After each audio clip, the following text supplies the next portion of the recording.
Hey guys, welcome to our podcast. We have an amazing woman who's about to join us, and I can't wait to share the story of when she gets on here. If she remembers when we originally met at a tiny little place when we started this whole a cooking class. No, it was White Space Common. I'll never forget where I saw her the first time. Okay. I was like, the second time. Her.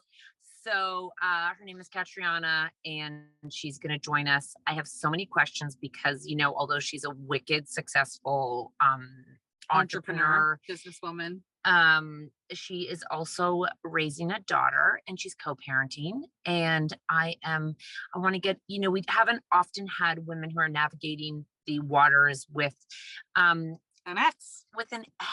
So they have a kid with. And we thought, we should be really talking to every mom has a different situation, and we listen to you guys, and we appreciate your feedback so much on this podcast, because we do this really to have conversations with you all. So when you want something, hit us up, and we can't wait to share. Let's tell you a little bit about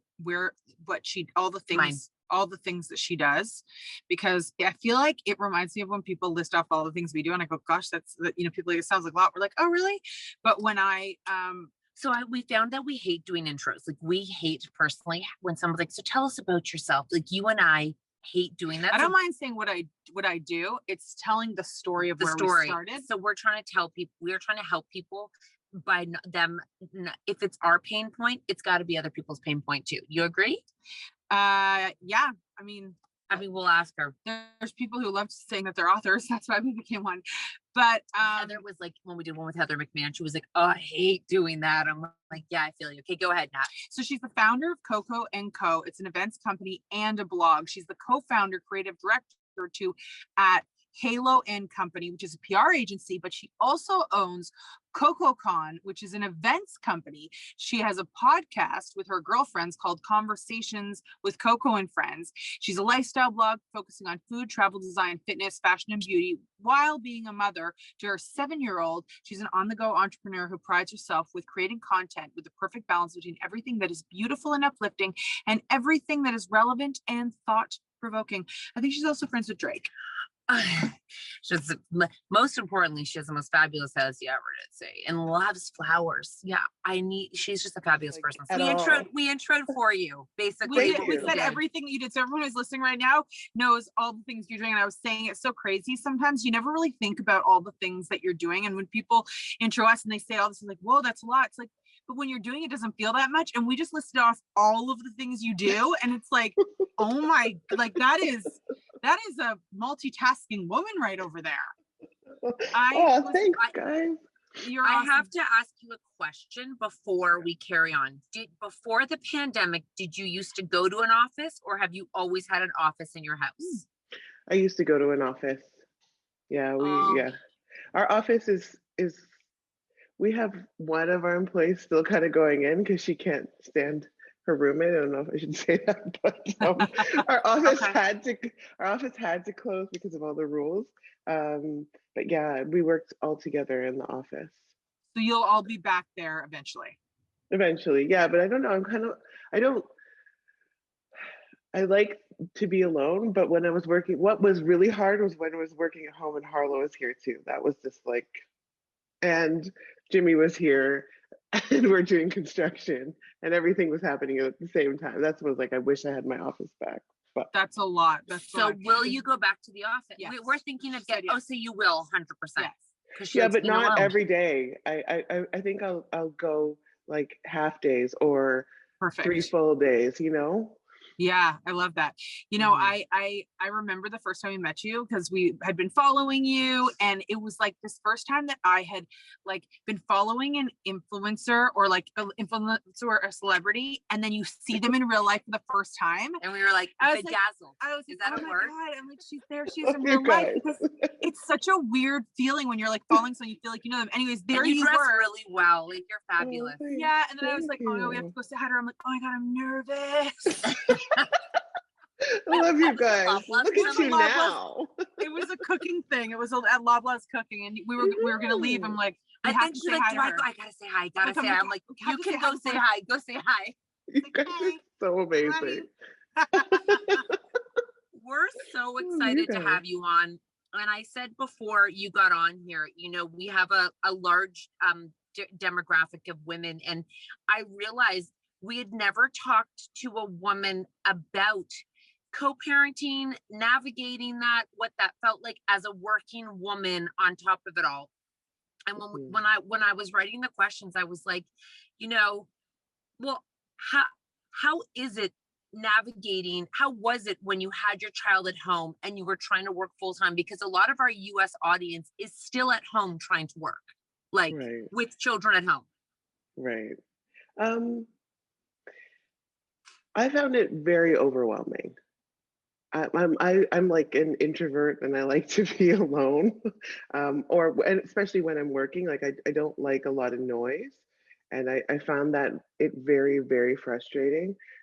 Especially when I can look over my daughter's homework, but like doing it with her. So in the beginning, it was like it wasn't virtual school in such a way that she was kind of on all the time. It was like, this is the work you have to do. And I'm like, okay, now I have to teach how you do it. I'm Yeah. like, whoa, teachers are amazing because she won't listen to me. Not like No. that. She'll be like, I don't want to do it. I don't want to do it like that. And my daughter, bless her, is she's smarter than me in math already. So she'll be like, you're actually wrong. And Yeah. it would take up most of my day. And a lot of people I work with don't have kids. So they don't understand like what that means or what that's like, or if I'm on a Zoom and I have to hop off, or if, your brain is in so many places. So I found it very, very frustrating. And the second they said she could go back to school, I was like, off you go. How old is she? She's 8.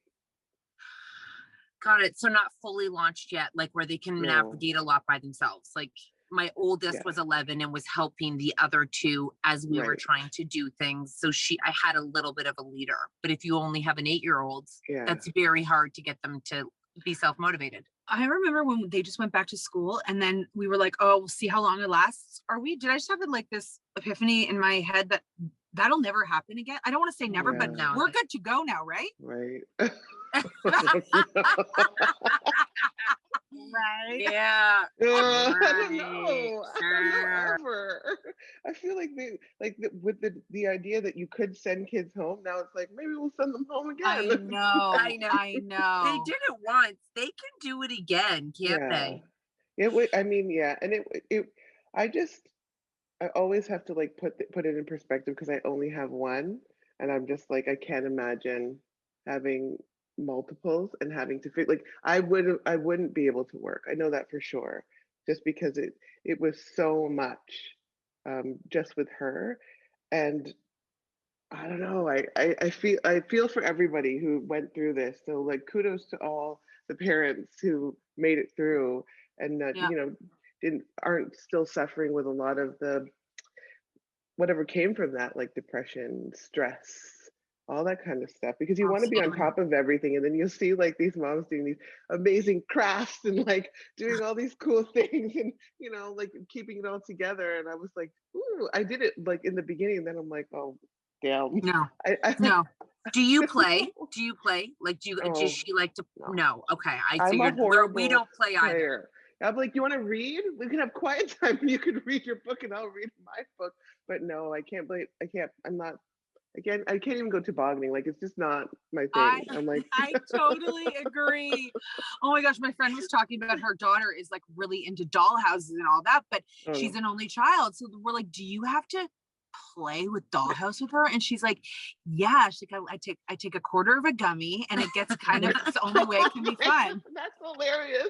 That's the way to go. That was the other thing about having an only child is that especially when we couldn't even have like illegal play dates, like she's there hanging with me and Yeah. Jimmy, and it's like you feel bad. I'm like, are you losing your social skills? Like, will you ever Yes. make a friend again? No, art manners. I actually, my son had an outdoor. I called Natalie and I was like, oh, we have a problem. I took him to an outdoor birthday party, and I picked him up, and he walks out of the party without saying anything. I'm like, no, you have to say thank you for having me. He's like this, thanks. Like didn't even make eye contact, and I was like, It's because he's, at that pivotal age where it's Yeah. practice makes like Oh. kind of perfect. They're practicing on me now. So I'm like, you say, thank you so much. I'm like, when you get a partner or like a date or something, the parents make or break you, buddy. So you really got to go out there Yeah. and make sure that you are polite and helpful, or you're not invited anywhere. Anyway. And I need you invited places, like You're like, you please. cannot stay at home.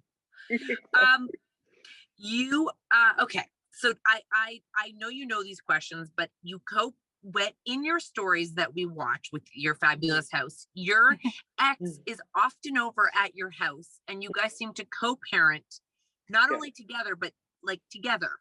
Yeah. Yeah, I Is know. that new? In the last 2 years, sorry, there's something happening. There's always something We can't happening hear anything. here. Don't worry. Okay. In the last 2 years. So this is like, I guess we talk about our relationship and co-parenting because one, we're proud of it, but two, to give people hope that it can happen. Because in the beginning, it didn't seem like it was going to, like Really? it was very tough. Divorce was very, very hard.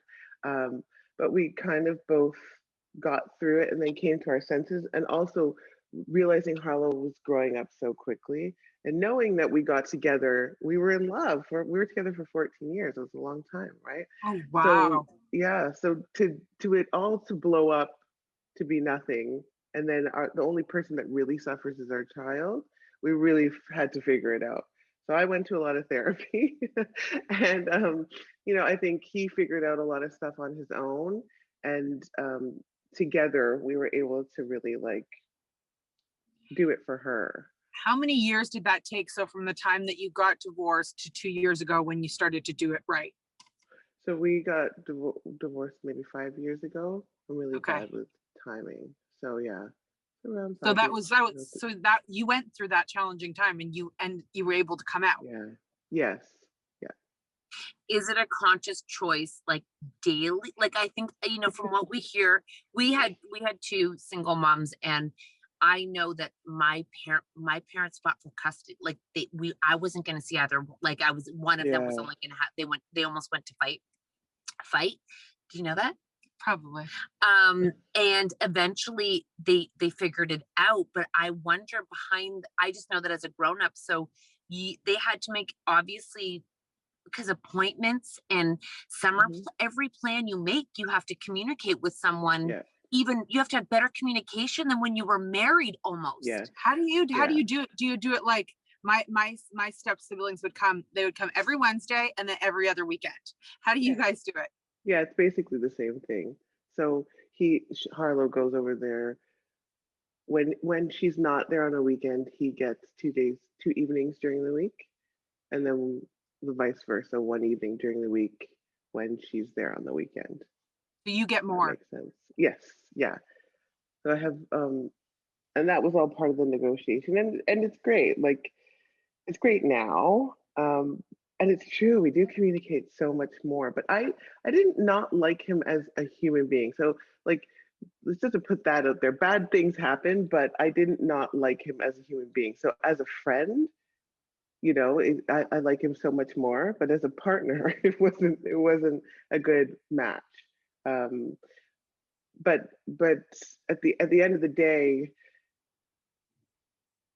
we communicate well, which is good. We had to work towards it, but we do communicate well. And when it really is all about the kid, then the communication's great. Like, we don't mind talking. We started out kind of having like a shared understanding and a plan of what we wanted for our daughter. And all that was just like a lot of love. Like, we just wanted to surround her with the most love, because that would allow her to achieve whatever success she wanted. If she felt that at either home she wasn't getting less of something, right? So wherever she goes, she kind of gets the same things. And I never wanted her to feel like she could go over to dad's and dad would say yes and mom would say no, And so that's something we work on often, because he can get to be just like, oh, but she's so cute and she did it right and she did this. I'm like, no, bro. She's gonna hate me when she's 16, because I'm more strict than he is, right? So I have to. That's one thing that we work through together is to make sure that she's not like more spoiled Yeah. in one place and not in the other. And I think that's such a good point for so many moms who have to do like I mean, I think that when we talk about our platform and when we used to go away and we would leave lists for our husbands, and like we were so controlling over what we did. And I think we realized we were the ones who enabled them not to be as capable as they are. Like we wouldn't let them be as capable. And when you relinquish the control of your own, like you kind of have to let go of the control as a mom in because you can't control what she's doing over there, so you kind of have to be like, it's going to be different. And I think that's what so much of the fighting can often be about, is you're like, but my way is right, you can't go do it your way now because that will mess her up, you know. Right. You have like your basics, like your basic standards that both should follow. But I've never been super crazy about I guess like, yeah, she has a bedtime and she has all these things, but I've never been really crazy about like she has to eat this kind of thing, or she has to like drink this kind of thing and she can't have that. So I've been more free with that, because I could understand if you were very particular about everything, that there's an opportunity to fight literally about everything. Absolutely everything. And I think a lot of women, I think a lot of moms have a hard time with that, because it's really hard to let go of your expectations, right or wrong, just what you think, right? Right. So you have to go, you could literally go tooth and nail to everything. You could be like, that's going to harm them. That's going to harm them. You know, they need sleep. It's amazing that any tips for like, I mean, I know everyone does it differently, but is there anything you can tell our moms like about how to get to that communication place? Like, it sounds like therapy. Is there anything else that we could? I think I always like lead with putting myself in the other person's position. So you think about the way you think about things because of how it affects you. But if you can think about their frame of mind when they're going into something, it's easier for you to understand why they're choosing to do things the way they want to do it. And not always coming from a judgmental perspective that yes, that person may have hurt you. They may have hurt you. But if they've said and they've decided that they want to move past and through the past, then you also have to rise above to be at that level too. Like you can't keep fighting the same fights based on your relationship, because we're in something new now, right? Now this is all to say that you have someone that you're working with that is also going to do it too. That's a good point. You know, because I know he really had to step up, and he really had to make some change for that to work, in order for us to work too. There's a lot, like I say all this, but there's a lot of men who don't do that, and they want to fight just as much as women do. So it really is dependent on the situation. But if both of you are willing to rise above and know that like we now have this common goal to raise the most kick-ass kid that we can, then let's do it. Like you have to find somewhere a way to respect each other as parents, not as partners anymore, but to respect. I think you could be a good parent, mom or dad. And so I feel confident in this parenting thing with you. But like you said, it can be hard because some people are just dick bags and they don't want to be a part of this journey. Exactly. Or you have to let go of anything they've ever done to you. Like you have to let go. Like I hate you, but fuck, you're here forever, right? Yeah, it's like I can't be like, remember that time? Like I can't do that. I have to be like, that happened and that is in the past, and we will keep on moving away from that, right? Is that the hardest part of co-parenting? Like, is just you had a relationship and now they don't ever leave and they're still there. Yes. Yeah. Never gonna leave. Ever gonna leave. Yeah. It's a crazy thing. What about being a single mom and dating? Like, how does that go down? Yeah, that was so weird for me. Really? Yeah, because I had been in a relationship since I was 21. So now the world has changed, right? Like now the world is digital and apps, and like, you know, meet people at bars. Like it was very strange to me So I always talk about being denied from Raya or Raya, and I was like, yeah, I'm not gonna do this. Like, if you're not even gonna accept me on these apps, then I'm gonna keep it moving. What's Raya? What's Raya? It's like this, it's this app, like this dating app, but it's for like artists and business owners, and but you have to be accepted. So What? yeah, and so a friend sent me an invitation. They're like, oh, you'll totally meet a cool guy on here because you travel a lot and whatever, and it's like in all cities around the world. So I went and put in all my information. Then the next day, we're sorry, at this time we cannot accept you too. I'm like, Oh, oh, do they tell my you? ego. What is it based on that they would reject you? They asked for your Instagram handle, and I was like, okay. Oh my gosh, I don't think that's a good app. I know. That's so Oh my crazy. gosh, My mouth yeah. is on. That makes me so scared. Like, I know. Okay, there's other options if need be. Yeah. There's other options. There are definitely other options, but But that's not a good way to start. Like, No, holy shit, talk about crushing. Oh, it was very crushing. I went on a couple dates and they were weird, but I was ended up being in this house by myself, and I had um, a friend of mine who is now my partner, but he would come around and like help me with stuff, like fixing things and like helping me with the contractor, because some of them were just only like speak to men, like that kind of stuff. And then from there we kind of like this slow kind of weird thing, and all of a sudden we were dating. Just What? yeah, I've yeah, it was never. I weird. thought you guys were friends Yeah. for like Yeah. ever since high school.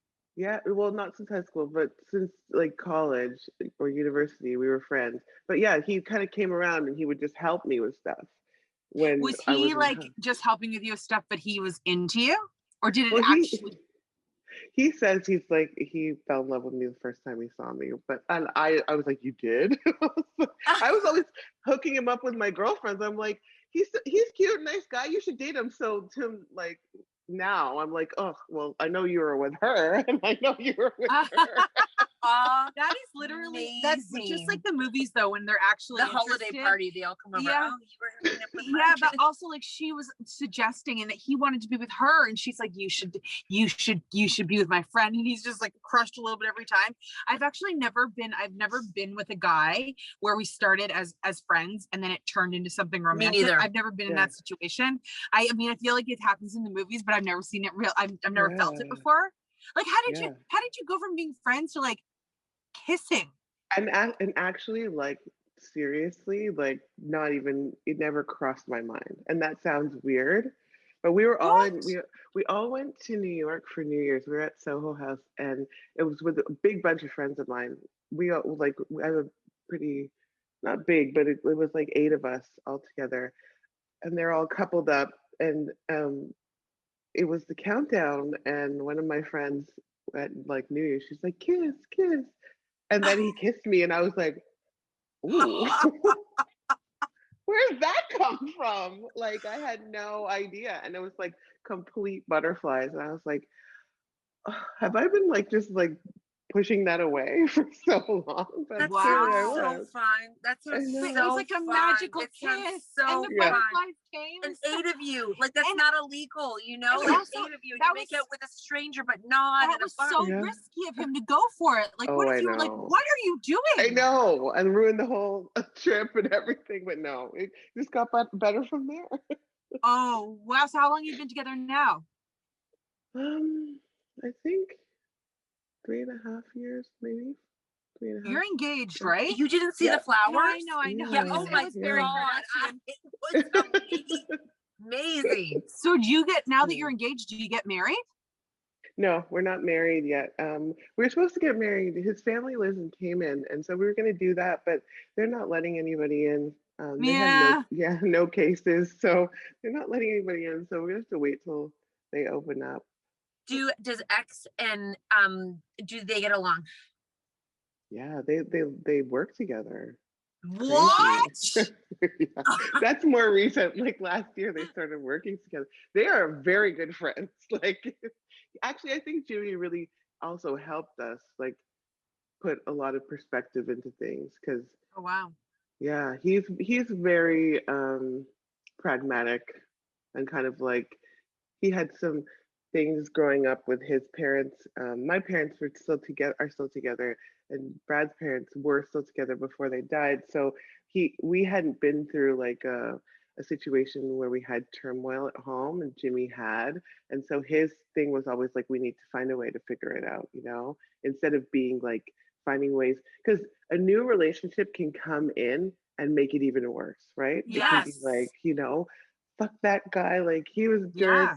And his Yeah. thing was just like, no, let's find a way to figure it out too. And he really helped calm me down in certain situations. So yeah, that's crazy. And it So seems like the relationship between Harlow and Jimmy is so yeah, magical. it really is. It really is like so amazing. I'm very lucky with that too. But he knew her because we were all friends. He'd always been around, right? So he Wow. knew her since she was a baby too. So Because it it's wasn't like, like a now it's new my person. stepdaughter. I Yeah. am like, well, It's a okay, good so story. we did Let's do a movie about we it. did I know you need cameras in your house.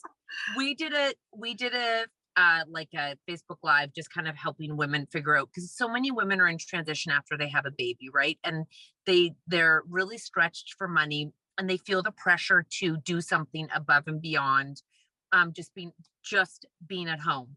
Mhm. And we were talking to them, and like I believe I would say 90% said the biggest thing stopping themselves is their own biggest critic, who is From like starting their own business. doing anything, Yeah. taking a risk, starting something. Did you design your, like, you work hard, and you have so many companies, hard work, luck? Did you design it? Did you know you were going to do that? Like, what was your secret to designing the life you want?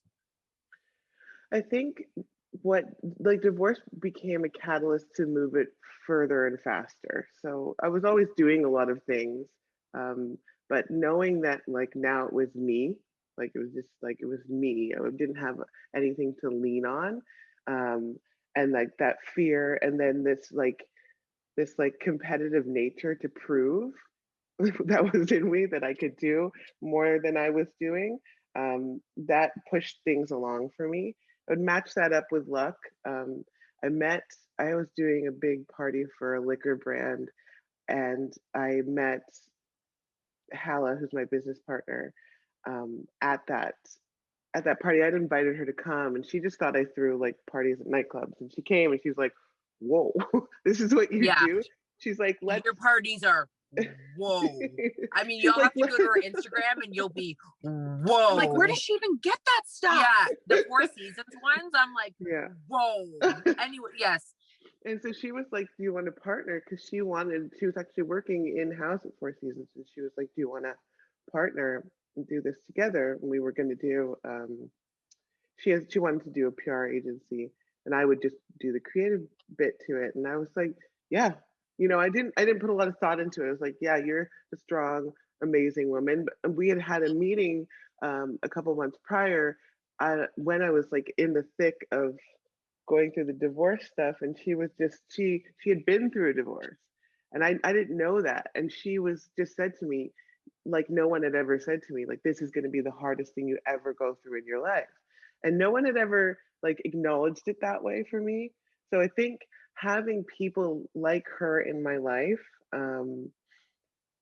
that allowed for me to figure out who I was outside of my old relationship helped add to me having the drive to continue to push and do more and grow and be more. So yeah, it's a little bit of luck. It's a And lot another of hard woman. work. Yet another woman. You know, what I keep hearing, like you say, and you've said it with Jimmy, who's your fiance, is like, basically, I think so many women get so hard on themselves for difficult situations or transitions, or when they're going through something hard. But like everything you've said that was hard has something good, really good has come out Yeah. of the really hard. And Yeah. we're always so quick to judge ourselves on Or compare. that we've let our kids down, or that we've done something terrible to them, when Jimmy has went through something terrible as a child, but look at him as an adult, Yeah. to be able to be the calming force. Took Yeah. turmoil into something to make, like, just think every mom needs to like take a beat and understand that everything that you're saying that was so hard has become better on the other side. If I think that if I was to sum it up. There's a study, and I always get the name of it wrong, but it was out of Stanford, and it was based on it's called like the failure. I don't know, something about the failure. Um, but that if you look at people's lives, every big, amazing, life-changing thing comes after a really, really hard failure. Something bad happens and something amazing and transformative always seems to come right after that, because there's something in humans that's come through evolution that like it forces us into a new way of being, because otherwise the failure will swallow you up. Mhm. And we are, as humans, are actually quite hopeful, even though we don't think we are. And that if something bad happens to us, we will wallow, but we do find a way to make it so much better. It's just you feel like, it feels too long. In the beginning of the divorce, like I thought it was gonna last for the rest of my life. I was like, I'm never gonna get out of this. I'm in my mid 30s, like I have to start again. I wanted to have more kids, like all of this stuff, and now what? Now what am I Right. gonna do? Right. But I never pictured that there could be, excuse me, this kind of happiness after that. I never thought. You're But happy. yeah. Oh, so happy. I mean, yeah. Yay. I'm so happy, but like also there's struggle in everything and what Of course. everybody does, right? Yeah. Uh, like nothing, it's going to achieve that perfect life. It doesn't exist. So once you get over that and know that even in my new relationship we fight all the time, but it's just different, right? Yep. A different kind of love. I just think I don't think a lot of people have these conversations. Like that's Yeah. what I'm hearing. I guess because when you get divorced, it's not just you. And sometimes it's not always easy to speak about because it's not as the transition and the development of the relationship doesn't always go as planned. And you really do hate them. Like you Hmm. really don't. Oh yeah. That person has ruined your life maybe in a Yep. lot of I can think of someone directly that's the statement over and over and over again. And I think that to hear you speak so openly and honestly that it's not like and we're done and now it's easy. It's like Yeah. you're evolving and you're constantly evolving and probably having to go over bumps and bruises over and over again, but then get back on track again because of your reason why, which is your daughter. Yeah. Like, so it's Yeah. like this never ending cycle. But same as a marriage, Yeah. with a parent, when you share kids, there are times where you're like, oh dear God, Yeah. where you just want to Oh, trump the other absolutely. person. You're like, Daddy Yeah. said no, I don't know why, but go ask him, like there's Yeah. definitely different reasons why. Holy cow. I hate this question too, but what's next? Like, what do you basically have a PR firm? You Mhm. have like An events company, an events company, podcast. blog, like for fun and all the like. What do you have? Do you have more room? Do you like a book? Oh, I'd love to write a book. Oh, and congratulations on your book, by the way. That's amazing. Thank you. I mean, look who's talking, guys. I don't. I think I stopped planning like the big what's next because of COVID. I caught myself in the beginning of COVID being like, we need to pivot, like we need to, and we did that. We went from, for our PR firm, everything was based on traditional media, and we went from that and pulled everything digital for all our clients, lost clients, like cut back with clients, had to gain new clients, did all of these pivots that I started to feel like a whirling dervish. I was like, whoa, like I'm spinning. And now I know everybody's like, what's next for events? And I'm like, I don't know, you can miss me with digital events. Like I will do them, but it's just not me. Like I as introverted as I am, I think there's nothing more beautiful than people coming together to enjoy, right? You can't replace that. Yeah. I just actually realized that there's been no event. Like what an Yeah. idiot I am. There's been no events for a year. Yeah. Digital events. Yeah. Yeah, there's everything, and that's the only thing that saved us is that we have a PR firm that we could move our staff over to, and they're all doing things that they don't want to do.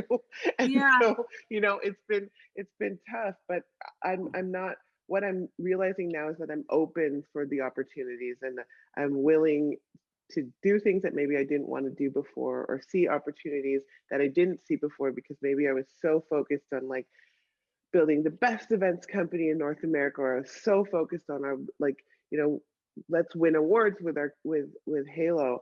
And now I'm more just like, not in survival mode, but like, how can we do things more creative and make things feel fun again? That's all that matters to me. It's like, how can we make it It is fun? coming. You're going to be so busy in about like 4 months. You better get some sleep, because I think people are going to be like, I'm not joking, like on bars, like it is going to be wild what's coming. They are going to be, it's going to be insane when we're allowed out of here. Relive our 20s.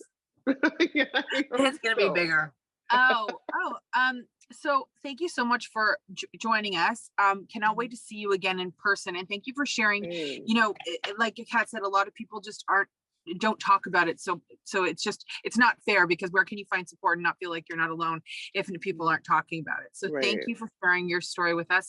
And where can people find you? I said in the beginning, but tell us again. You can find me on Instagram at Coco and Co. COCOANDCOWE. Same for the blog, and also on Twitter. Do you like are you liking podcasting? Do you love podcasting? Yeah, I love podcasting. I really do.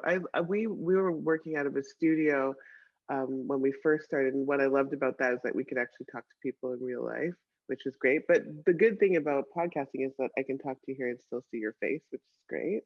Yeah, so it's true. I love podcasting. It's because you get to talk to people about stuff that's like real, because people don't feel like, it's not super professional. It's not like like a job interview where everybody's like saying stuff that you want, that they think you want to hear, but you're lying. Everybody's lying. Yeah, everybody's. You hear that, guys? Take that home. Everybody's lying, and she's right. Everybody really does open up more on podcasts than anywhere else. Yeah. I like that. Yeah. And it's conversations which people don't always have. Like, you know, when you're, because I hate small talk. Like, I hate going to a party and small talk. I don't want to do that. Me too. That's what you guys have been really good at. Like, that's why I love all your stuff, because you just go straight to it. Like, it's, you know, it's like a shot. It's like straight, no chaser. Let's go, people, and stop with the bullshit. I love it. Let's land the plane. Who's got time for niceties? I know. We don't even say hi in emails. Hey, just we get right to it's bad. I'm like, Natalie, sometimes you have to try, you know, like sometimes you have to say at least you get to the point. Like, for all the niceties, it's like, okay, we get it. But like, no, I love it. I like you. That's why you're here. Let's carry on. Let's go. Exactly. Oh, and you can listen to my podcast. It's called Conversations with Coco, and you can find that. We will link everything down below, guys. Thank you for joining us. I'm so thankful that we got to have an open conversation, like Nat said, and can't wait to come to your party. Yeah. We're gonna be dressed, ready to go. We'll be like, hey, I can't wait, and invited. I can't wait to come to your like live show. That looks so awesome. Oh my god, it's wild. wild. You're so kind. Well, enjoy the rest of your day. Can't wait to see you in person again. I know, us too. Bye. Bye. Bye, guys.